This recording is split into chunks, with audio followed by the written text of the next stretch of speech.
This episode is brought to you by Audi. The road is calling. Embrace the thrill of the drive with the all-new, fully electric Audi Q6 e-tron. Featuring effortless power, serious acceleration, and advanced Audi tech. It's not just a new EV. It's a new way to experience driving. The all-new, fully electric Audi Q6 e-tron is here. The next chapter of Audi starts now. At Capella University, you can learn at your own pace with our FlexPath learning format. Take 1 or 2 courses at a time and complete as many as you can in a 12-week billing session. With FlexPath, you can even finish the bachelor's degree you started in 22 months for $20,000. A different future is closer than you think with Capella University. Learn more at capella.edu. Fastest 25% of students. Cost varies by pace, transfer credits, and other factors. Fees apply.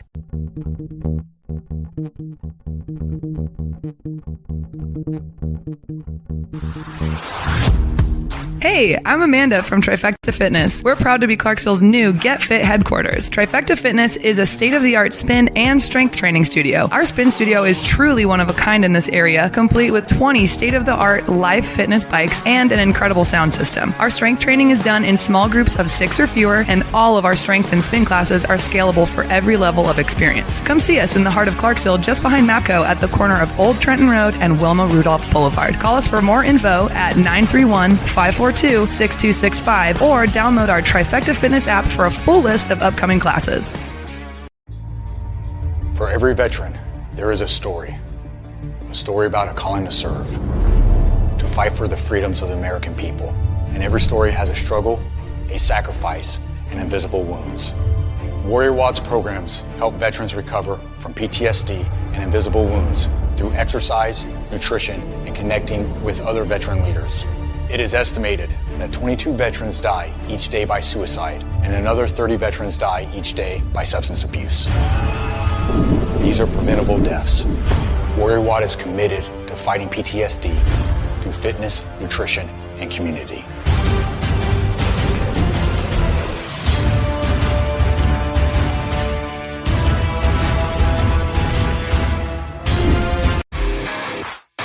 All right. Welcome back.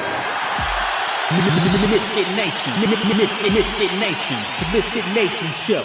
We are a show founded by a veteran and hosted by 2 veterans and a military spouse. Our mission is to get people to tell their stories to the world. If you're an author, share your tips with the Misfit Nation. If you're a musician or an actor, our audience need to know how they too can get into the business. Coaches, we love our coaches. Come on and share your tips with the Misfit Nation to help them become better versions of themselves. If you are a corporate leader or an entrepreneur, come on and show how you did it and how hard you have fought for success. If you are a veteran, first responder, or Gold Star family, we would love to have you come on and share your story with the Misfit Nation. We always have time for you. If you're feeling down, alone, or starting to see the darkness, Stop. Think about those who are around you. You are not alone. You will be missed. If you feel like your problems will be a burden to those in your inner circle or feel embarrassed, dial 988. If you are a veteran, take option 1. We need you to keep pushing forward. Don't make a permanent solution to a temporary problem. If you are a new listener, welcome to the Misfit Nation Show. Be sure to subscribe to our show on your favorite podcast app. Also on our YouTube channel at @the_Misfit Nation. Subscribe and click the bell to keep you up to date on our latest episodes and all of our news. You can also find us on Heroes Media Group and About Face Radio. Now, let's get to the show!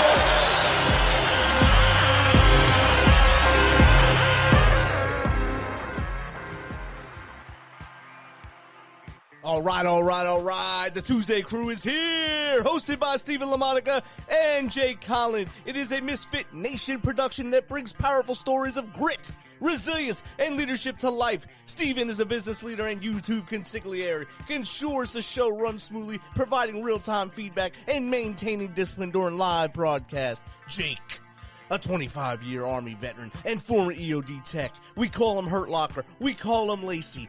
offers deep insights from his extensive service, which includes multiple combat deployments and VIP missions around the globe. Together, they welcome guests from diverse backgrounds to share their journeys, inspiring listeners with stories of overcoming adversity and leading with purpose. Whether you're tuning in for the insightful discussions, or to enjoy Steven's passion for NASCAR, or Jake's anecdotes from his farm in Kentucky, the ToosDay Crue delivers a unique blend of entertainment and inspiration every week. So sit back, relax, and enjoy the ToosDay Crue!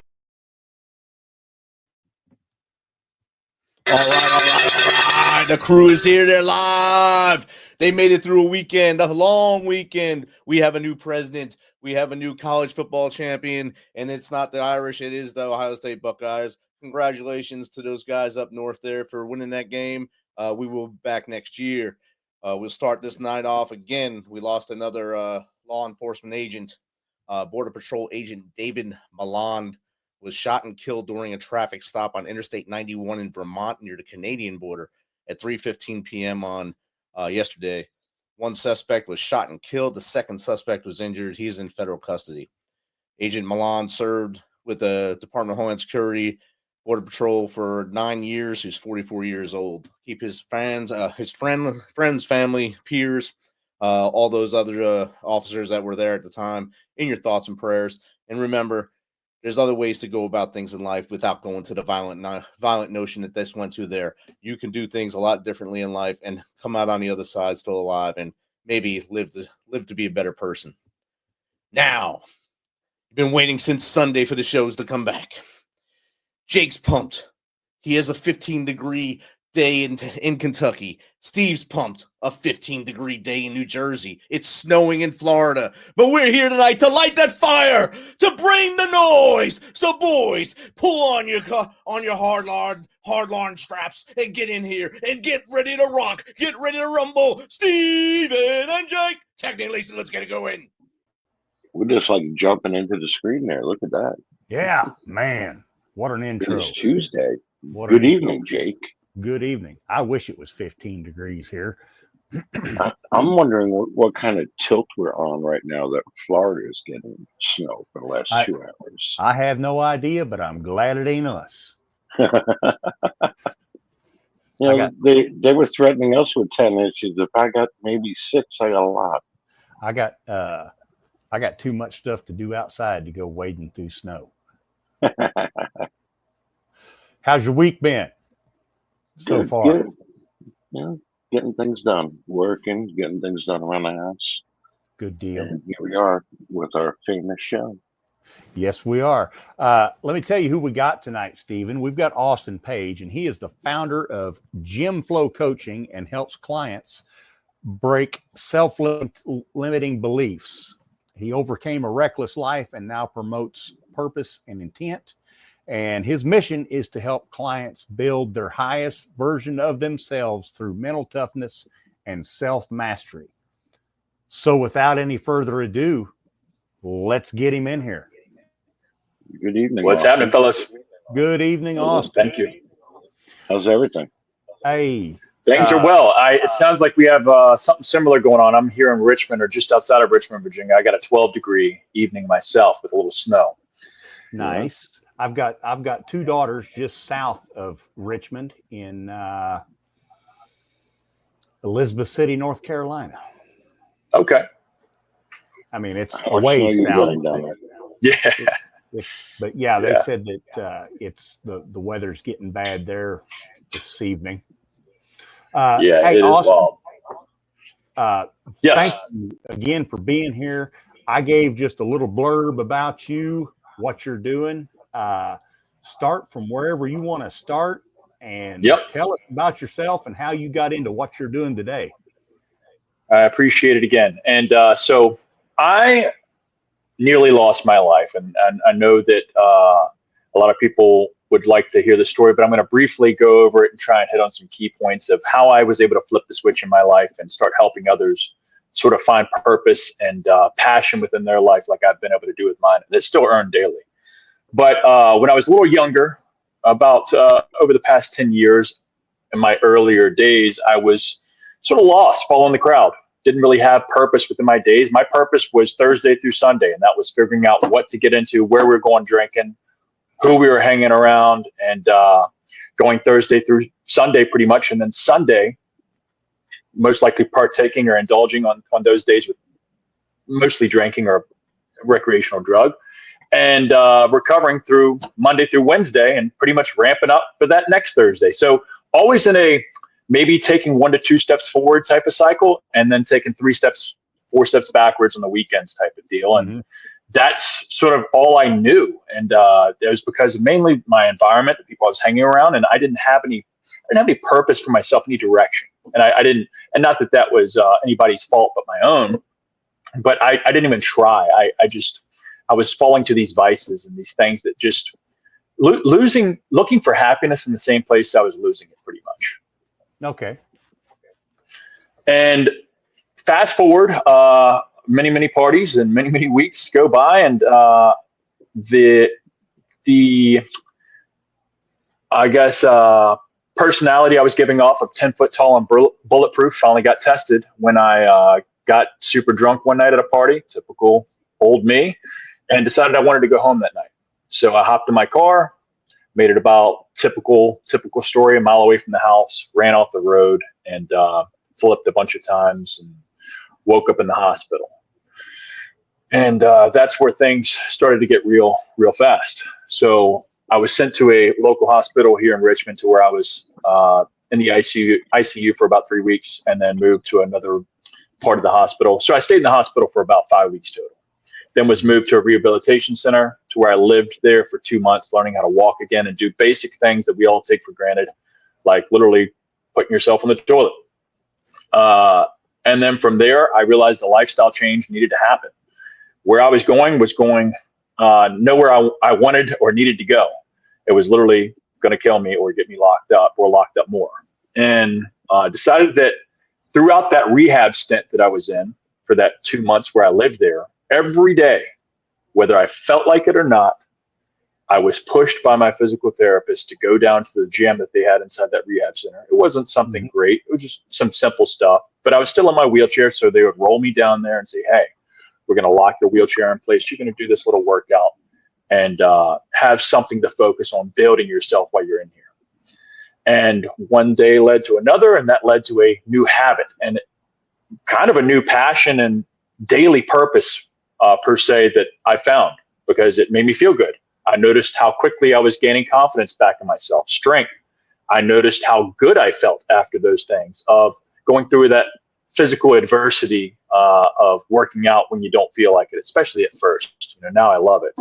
I couldn't go without it really, but realizing that felt a lot better and lasted compared to the other things that I was looking for happiness, as far as the drinking, the partying, the girls, the drugs, that never lasted. It was always usually a sense of regret after that, but it's what I knew, what felt comfortable, right? But long story short, got into a job, my first job outside of that rec and rehab center, at a gym, which came with a free membership. And that's where it sort of took off and blossomed from there.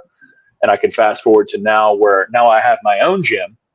It's where I'm able to coach people, and I was able to help myself, and I'm still doing that daily. It's an endless process of refinement, but I'm now able to help others that are either going through the same thing or any other self-limiting beliefs that I had or they have, that we can work through and find ways to navigate.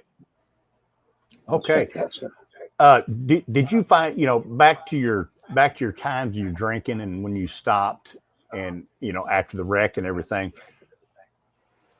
and I know I experienced this, did you find yourself with like bundles and bundles of excess energy? Because you were sober?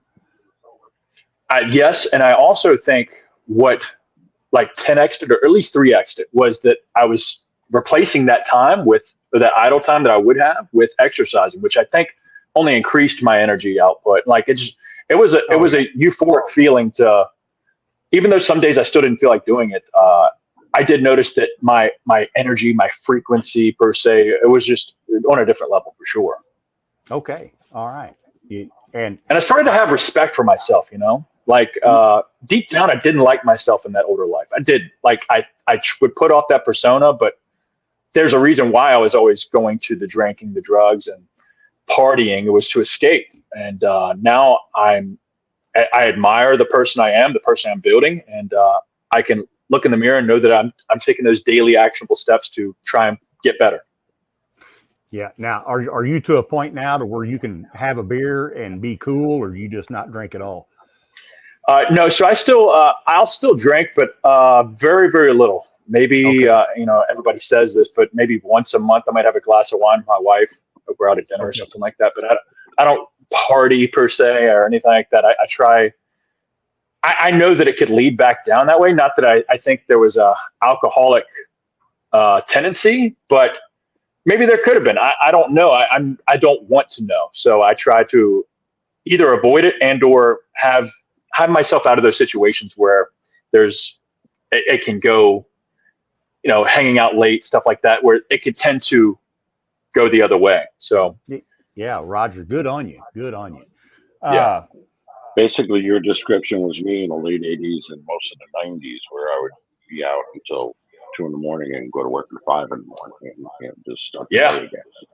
And then it was a vicious cycle. Yeah. Oh yeah. You were saying that, I'm like, that sounds a lot like me.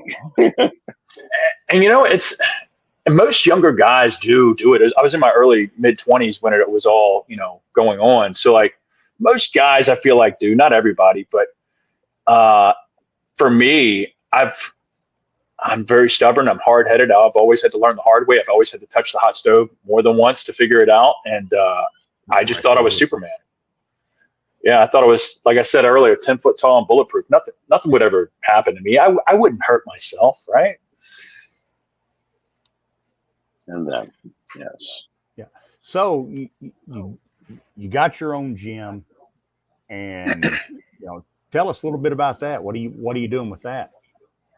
So about 2 years ago, I was working. Take it back, maybe about 3 years ago. I was working at a Gold's Gym. From that first original gym that I got out of the car wreck with, it was a small mom and pop gym where I was able to work a front desk job. Like I said, get a free membership, and it kept me with some type of purpose every day going to work. I was working out, and then it gave me a reason to go to work too, because I was able to go work out. And I guess it was replacing one little, not addiction, but one little vice with another better habit forming thing. Mm-hmm. And from there, I got hired by a Gold's Gym, a much bigger gym, and started coaching at that gym. So instead of being a front desk person, I started getting into personal training. And cool thing about that is that when I first got a membership at this Gold's Gym, I wasn't certified at all. I'd never trained anybody in my life. I'd only trained myself for a few years at that point.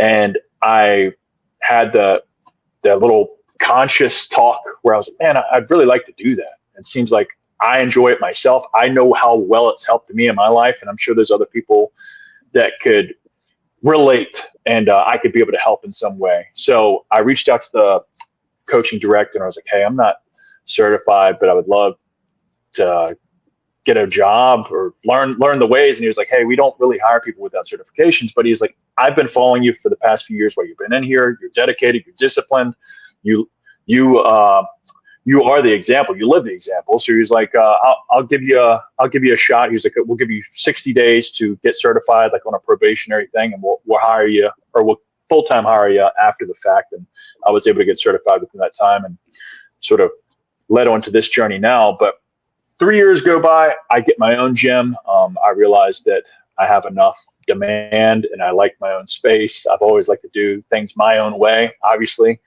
I'm very hard-headed, and open this spot, and now I coach people. It's a private coaching gym. I do have a few members here, but I have other coaches as well that train under me as well, that utilize the space. Okay. We just use this to try and build people up. All right. We got some questions coming in. Yeah. Let me pop over here and see.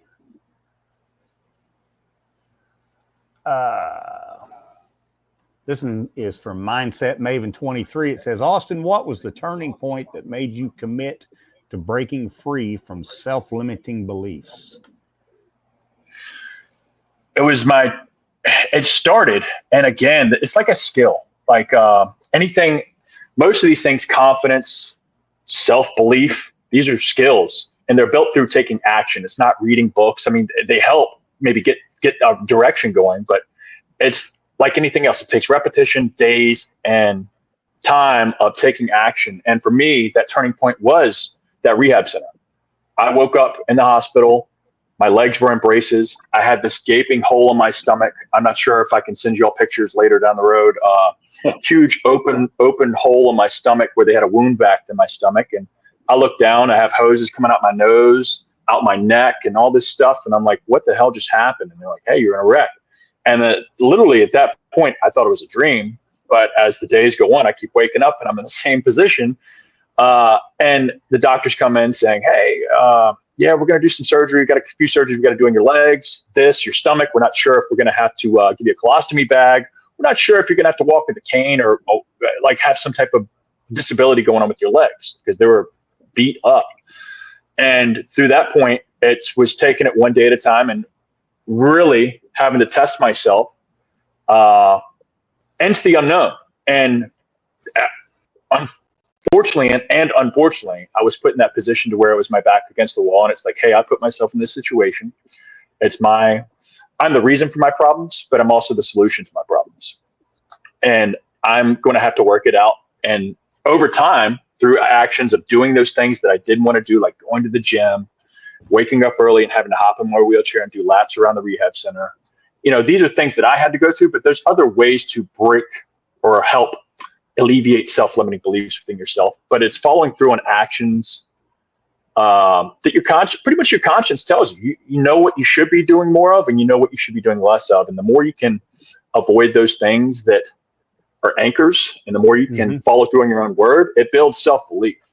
But mine started way back when. I'm sorry to go this huge circle to get back to it. No, that's fine. Yeah. Before we ask you the next question, I was going to ask you, what actually did you do work-wise when all this happened? That after the accident, you stopped and you started working in the gym.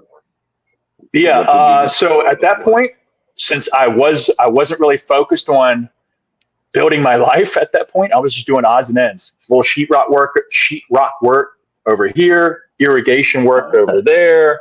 I was just doing whatever would give me some beer money and pay my bills and keep me moving. Like I wasn't worried. And that's also like, there's many facets to building yourself outside of fitness, health, mindset, nutrition, and all that stuff. And that I think having some type of, for me, I needed that event to happen to sort of flip the switch. And, I was able to start to realize that, hey, okay, I'm in control of my life. I need to start focusing on these things, having a North Star or a lighthouse to aim towards that I could, get going and start to build my life instead of always self-sabotage. But yeah, I was odds and ends, like nothing. I wasn't really building any skills. Yeah. Oh, okay. All right. That's how I was trying to figure out how that, and then you just switched right over and then you just left everything behind. You weren't really into like a big corporate thing or anything like that. Okay. That's what I was trying to figure out. All right. Next question coming in from Peak Performer NP in Nepal. We face unique cultural and economic challenges. How can your principles of mental toughness and self-mastery be adapted to help people in developing countries like ours? Well, I do believe that a more disciplined, more in shape, more physically stronger person would probably have a more successful life, or at least easier path, not easy, but easier path in whatever circumstance you might have. Because at the end of the day, there's going to be people that are in your community or in wherever you're at that are crushing or at least succeeding, moving forward. And there's other people that are victims of their circumstances. So we can either be victims of our circumstances or victims of our decisions. And our decisions are things that we can control. Building our mindset, our belief through actions, taking action into those things, those goals, those words that we give ourselves and we need to uphold to ourselves. But there's also things that you can do, like I said, being like, oh, I'm in this lesser off community or lesser off place. That's why I can't do anything. And if that's the case, then woe is me and give up and fold. But there's always people, and I guess the best way you could do it is building that next level version of you, or that higher version of you, is only going to make things better, easier. Is it going to be easy? No, but starting with you first, which is the only thing you can truly control in this world, your body, your mind, everything else sort of comes after that. And the moment you start to sharpen and hone those skills of confidence, self-belief, mental fortitude, things like that, which takes time, it's like any other skill, you'll then be able to start to see these open doors or these cracked doors where, okay, there's an opportunity over here now to maybe push myself forward financially or relationship-wise, or take this leap into this next step of my life. It's always been like that. The path illuminates as you walk it. I've never known truly what I've wanted to do. I've just had this, I've started to take some actions, like building myself, and say, okay, this opportunity, this path of coaching, training, building others, sort of opened up. And it did. I mean, I didn't plan on doing it. It's just something that I started doing, and the doors sort of opened, and they have continued. I've met some cool connections and cool clients through this that have opened other opportunities up for me. So don't wait. Don't sit in the circumstance. You know, accept what you got, but also start taking those steps. You know, any step is better than no step at all. So the path, like I said, the path illuminates as you walk it, or as you begin to walk it, at least. So you'll start to see, all right, I need to go here. I need to take this step. I need to pivot, or maybe take 3 steps backwards to go that way. You know, whatever the case. Right. Yeah, because I mean, you know, truth be told, and I don't know if you would think so or not, if you hadn't had that motivation, if you hadn't had that drive, and if the rehab people hadn't have pushed you, quite possibly you could still be sitting in a chair somewhere today, you know, watching Jerry Springer reruns or whatever, and not be where you're at. I've been back to that rehab center since. It's been years ago, but I went back to that rehab center and went and met all those doctors and physical therapists that worked with me. And I was like, y'all are the reason I am the person I am today, or at least helped get me going. Because if not, I would fall back into my same old ways and habits, or I would have just sat there and said, woe is me. Mm-hmm. And, you know, not everybody's going to have a physical therapist or somebody to push them, right? So eventually there becomes a pain point. And I've had this talk with many clients that, you know, don't really have a support system or community or a family that's nearby to sort of lean on, or to get that, not to be coddled. Because a lot of people, they'll say, oh, you know, and it's cool. It's nice to give empathy, and everybody needs empathy. But at the same time, a lot of people can get stuck in their own way, and they need somebody to push, or they need to find a way to push themselves. And sometimes that takes a pain point, or the pain of change, where the pain of changing, or the pain of staying the same way, weighs more than the pain of change. And that happens at different points of time with everybody. It's not the same with me or for them or for Tom over there or Harry over there. But eventually you have to be done accepting where you're at, what you got, and saying, all right, I want a better life. I'm tired of feeling the same old. I want to improve over here. I want to start feeling good about myself. And they aren't mountain moving decisions or actions either. These are little steps you start taking that compound. It's like a 1% effect. Day after day, you add that penny to the scale each day. Next thing you know, you have a ton of weight on that scale. Mm-hmm.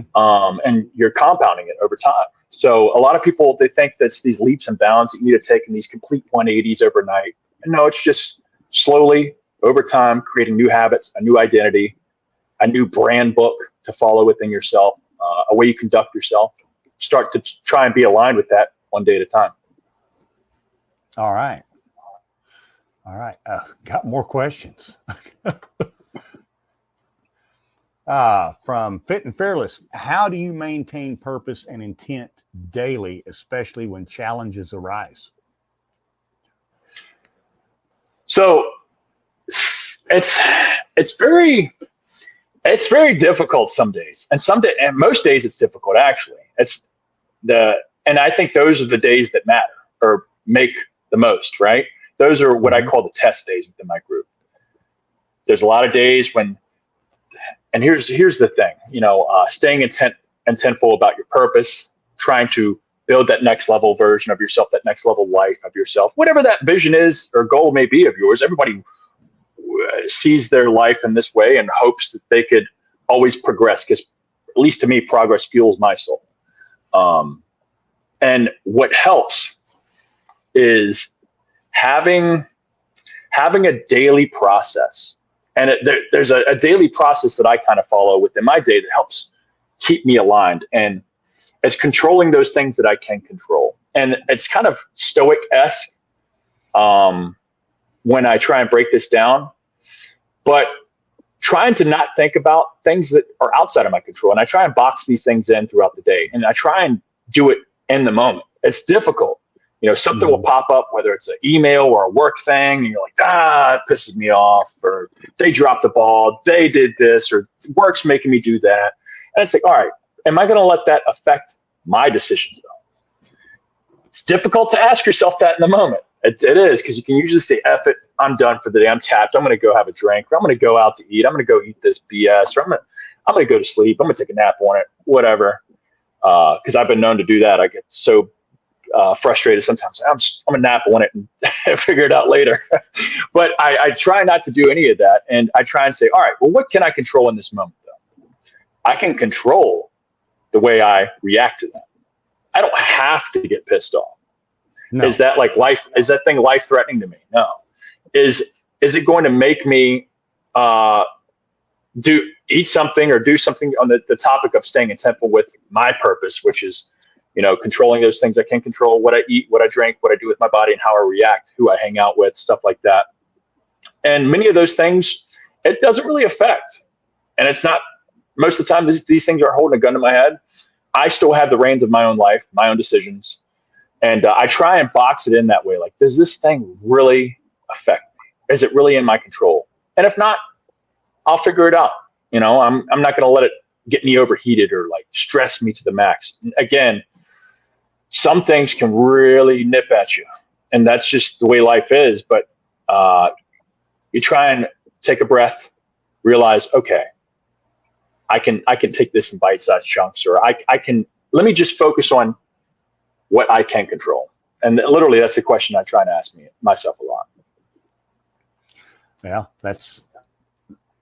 they say the hardest part of eating a shit sandwich is taking that first bite and getting through it. From Growth Guru 88, what's one piece of advice you'd give to someone struggling to overcome their vices?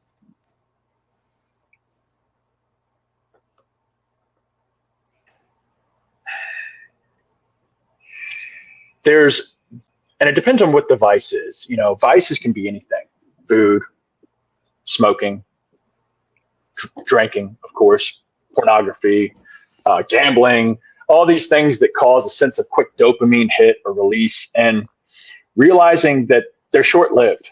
They never last. Mm-hmm. And they usually bring a sense of regret at the end of the day. And that's where that feedback cycle I was talking earlier is like, you've heard people say it before, I eat because I'm sad and I'm sad because I eat type of deal. And it gets into a vicious cycle to where it's a negative feedback cycle. And some of those vices, or many vices, do that. They bring a sense of regret afterwards, and we should try and use regret as our guide. And again, very difficult to do. It's like a skill. You have to remember to think about it and be like, okay, that hot stove sucked to touch. Let me try not to touch that again. That's okay if you do, but realizing, hey, let me make intent not to do that. And also having a sense of purpose, and what that purpose is hopefully building that better version of yourself. And are those vices serving you, or are they an anchor? Are they holding you back in some way, whether they're holding you back from a goal or the way you want to feel about yourself, or is it costing you financially? That's a question you would have to It depends. It depends on, what you got going on in your life and where you want to go. All right. But is it serving you? I have a question for you before we go to the next question. Now, you had your accident, you went through rehab, you got into what you're doing now and you're helping others. Are you still able to go and be with the people you were with when you were doing all that partying, or did you cut that all out altogether? Can you go out with them and just not get as wasted as you used to get and just hang out, or did you cut all that out? I don't think like I've cut them out, but I've definitely removed myself from that environment.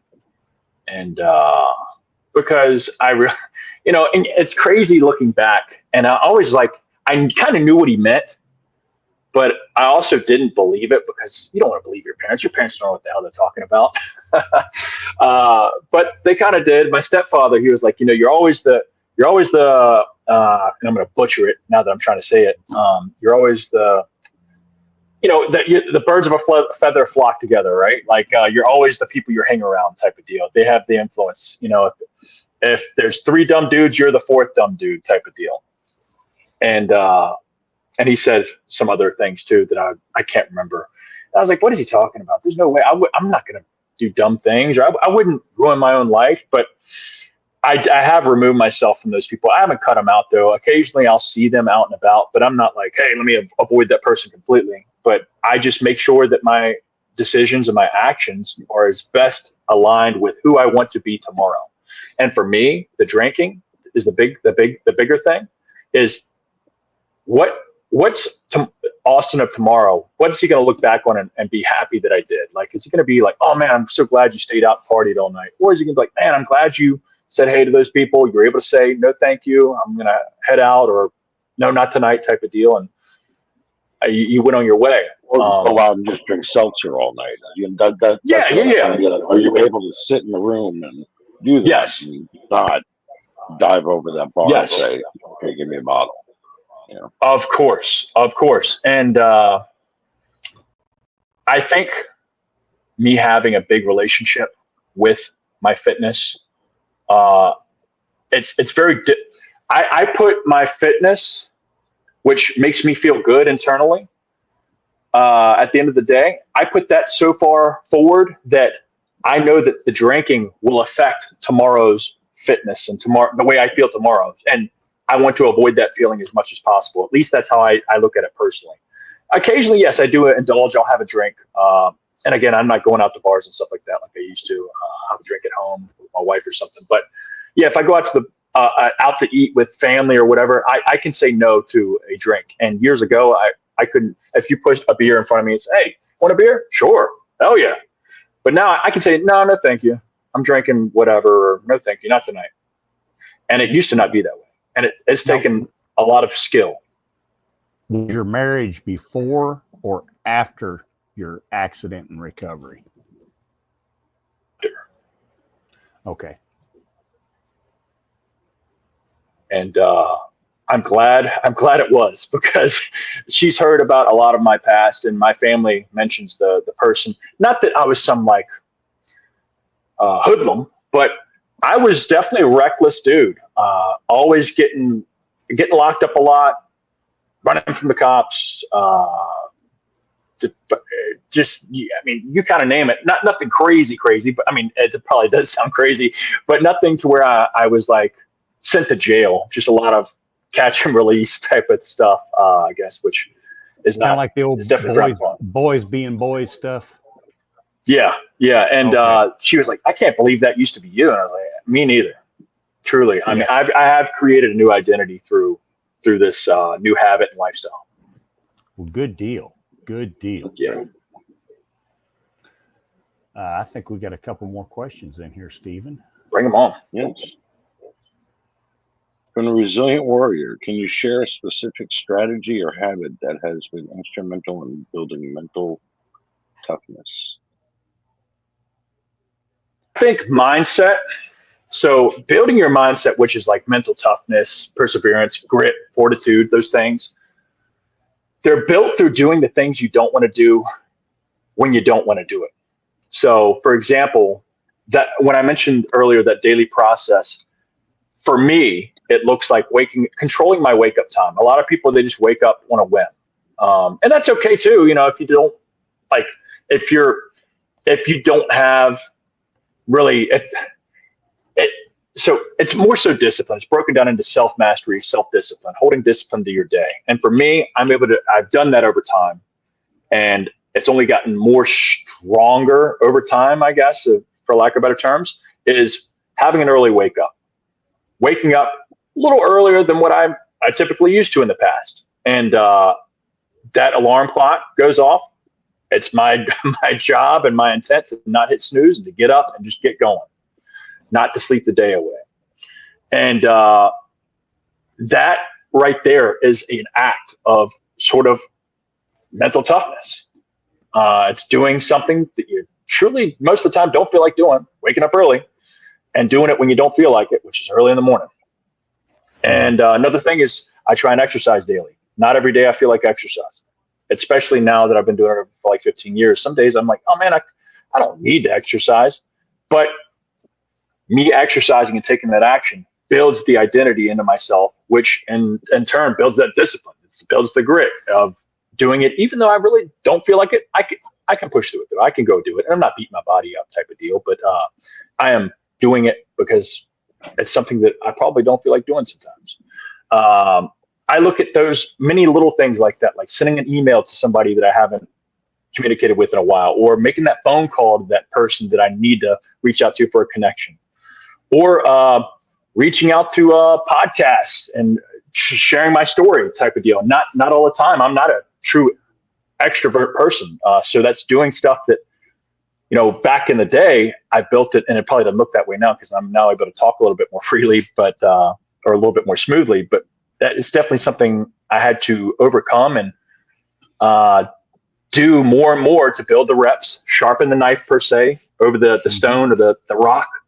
And over time, it builds that mental toughness and grit to where what things that used to be like mountains in front of you now are just like a normal step, just a normal day. It's a new standard. All right. Dang. More questions, Stephen. Yes, there are. This here's from Himalayan Dreamer. Mr. Austin, how can someone from a small community like ours start breaking free from societal expectations and self-limiting beliefs? I think this is one of our listeners from Nepal.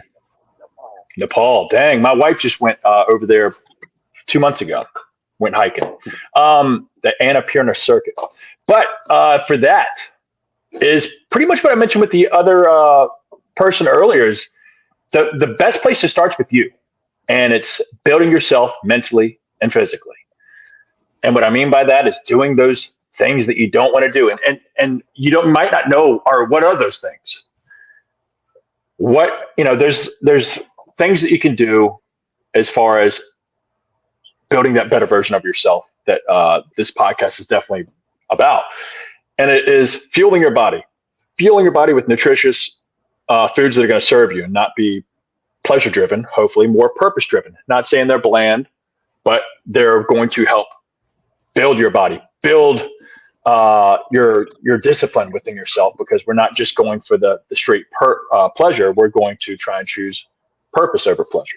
Mm-hmm. And same thing when it comes to exercise or bringing discipline to with activity, moving your body, trying to strengthen it. We're not talking about being a bodybuilder or some power lifter. We're talking about developing it into a tool that is stronger, more resilient, more grit to it.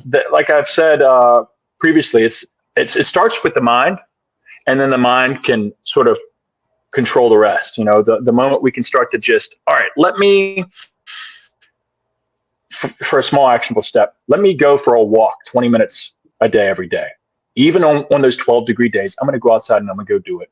And because I don't want to do it, and I go do it anyways, I start to build confidence in myself. I start to build belief in myself because I was trying to talk my mind knew exactly what it wanted to hear to talk myself out of going for that walk. Oh, it's super cold. Oh, it's been a long day. Oh, you're tired. Oh, you could do it tomorrow. Today doesn't matter. And once you start hearing that quote unquote bitch voice, you want to try and listen to your boss voice, which is the one that your future self, that higher version of yourself, is like, no, Austin's going to go out there and go do that because he said he was going to. And the moment you can start to hold your word on those little things, it doesn't have to be a walk, but there's little things you know you should be doing, taking care of your body, taking care of your mind, your health, your spiritual self, whatever. The more belief in yourself you have, the more you dodge those things and avoid them, it'll only build like a little dirt mound in front of you, and you feel like that dirt mound's getting heavier and taller, and it's going to be harder to get over top of over time. Okay. Got another question? We have the last question of the evening. To elevate every day, what's the most rewarding part of guiding others to become their best selves through GymFlo Coaching? Well, a lot of people, let's say, for example, one that just came to mind is a client of mine, Kathy. She was 60. I train and coach all different types of ages, people, backgrounds, experience levels. And she started with me at, I think, 60 years old. She's now 64. She's been with me for a few years now. And she started off walking in, looking like a grandma, acting like one, and she would laugh about it now. With poor posture, no confidence, you could tell, just looked like I try to explain like a lily. You pulled a lily pad out of the water where it just sort of droops over, and just didn't really believe in herself. Was a single mom, working a normal 9-to-5 job, which is nothing wrong with that, but she felt a lack of purpose within her life, that she was missing something. And through strength training, through developing some proper nutrition and finding foods that were going to make me feel better, not only physically, but mentally, because food does have a big power over that. And then building some type of discipline into her days of like, all right, I know you don't want to do those workouts, you don't want to eat those foods sometimes, but we're gonna try and develop a habit, a new identity. Kathy does this now.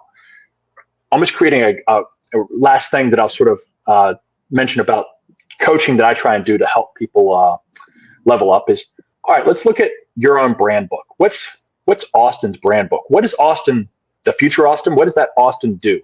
What is that person that I admire? What does that person do? Let me start doing those things. You know, there's a person that we all admire out there that we're like, man, that person's killing it. They're crushing it. I wish I could be like them. All right, start to look at how they live, how they conduct themselves. And all right, if that person does it, let me try and start, you know, we're talking about the things that we can control though, not say like, oh, they can go buy this, buy that. Like at the bare bones, what does their day look like of what do they do? What do they don't do? And start to build your brand book, a guidebook to follow daily with that.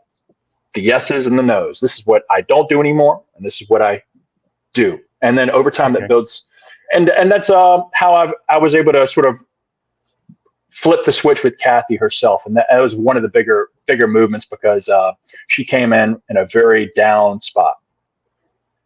Okay. Now, how do people get in touch with you? So I do have a website, www.gymflocoaching.com, but I am very, very active on Instagram at apageman. And I'm always posting throughout my stories, questions, Q&As, and posting content daily on the things that I've done that have helped build my life. And I continue to try and do it because it's an endless process. And if you ever have any questions or you need some help, reach out to me either way, my website or Instagram. All right. Now, one more thing before we go, and we ask this of just about all of our guests. What are 3 non-negotiables that you have to do every day? 3 non-negotiables. Well, I've mentioned them, a few of them. I exercise daily, whatever that form may be. I do control what I eat to the best of my ability. Not every day is perfect, but that is the intention. That is the non-negotiable. And then the other thing is trying to live the example. So I'm only as good as the example I set. And that's not only the best way to lead, it's the only way to lead, is making sure that, am I inspiring somebody? Okay. All right. Well, ToosDay Crue, Misfit Nation, there you have it. The website is GymFloCoaching.com. You will get Austin Page. He is a fitness and life coach, and thank you. Can give you tips on how to make yourself better, keep stacking victories, and make yourself better every day. Stephen, you got anything else? I just want to thank Austin for stopping in and telling his story. It was really good. It's very informative. That makes you think about things. That was a true story of redemption. I like that. Coming from where you were and to where you are now, that was a true story of success and redemption. Thank you, guys. Thank you. I appreciate the time. All right. Well, ToosDay Crue, Misfit Nation, until next week, y'all have a great week. Keep stacking victories and keep trying to improve yourself every day. And remember, we love you. Have a good week. Good night, everybody. Good night. This message is from the U.S. Department of Veterans Affairs. Did you serve in the military? If so, you can obtain a free lifetime pass to more than 2,000 federal recreation sites. These sites are located across more than 400 million acres of public lands, including national parks, wildlife refuges, and forests. The lands host activities to fit any lifestyle: hiking, biking, fishing, camping, and much more. Gold Star families are also eligible for these free lifetime passes. Plus, they cover entrance fees for a driver and all passengers in a car, or up to 3 additional adults at sites that charge per person. Obtaining one is easy. Just go to the National Park Service website, nps.gov, or the National Park Service app.